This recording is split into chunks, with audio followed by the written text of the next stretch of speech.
በአፋር ክልል ሞቃታማ አየር ውስጥ በአዋሽ ወንዝ ተፋሰስ አቅራቢያ በምትገኝ የወረር ከተማ በግብርና ምርምር ስራዎች ትታወቃለች። ነገር ግን ከዚህ ምርምር ማዕከል ባሻገር በሺዎች የሚቆጠሩ ወጣቶች ሕይወታቸውን የቀየረ አንድ ታላቅ የትምህርት ቤት ተቋም አለ። ዛሬ የወረር ሁለተኛ ደረጃ ትምህርት ቤት ታሪክ እናያለን። የወረር ሁለተኛ ደረጃ ትምህርት ቤት ታሪክ ከከተማዋ እድገት ጋር የተቆራኘ ነው። ቀደም ባሉት ዓመታት የወረር ከተማ የምርምር ማዕከል ሰራተኞችና የአካባቢው አርብቶ አደሮች ልጆቻቸውን ለሁለተኛ ደረጃ ትምህርት ቤት ወደ አዋሽ 7 ወይም ወደ ራቅ ያሉ ከተሞች ለመላክ ይገደዱ ነበር። ይህ ርቀት ለብዙዎች ትምህርት የማቋረጥ ምክንያት ሆኖ ቆይቷል።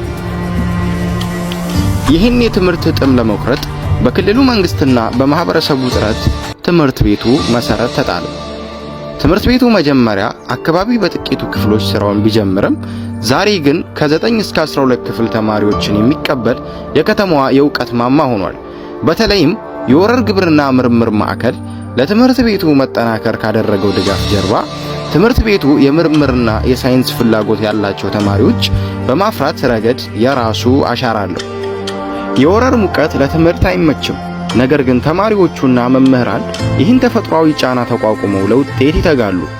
ትምህርት ቤቱ በቤተ ሙከራና በቤተ መጻሕፍት ረገድ የነበሩበትን ክፍተቶች በሂደት እየቀረፈ ዛሬ ለአካባቢው ወጣቶች ብቸኛው ተስፋ ሆኖ እያገለገለ ይገኛል።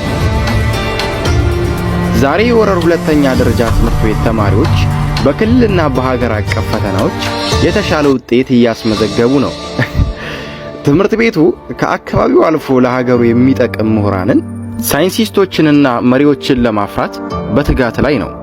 የአዋሽ ወንዝ አካባቢ እንደሚያለምልመው ሁሉ የወረር ሁለተኛ ደረጃ ትምህርት ቤት የወረርን ወጣቶች አእምሮን እያለመለመ ይገኛል።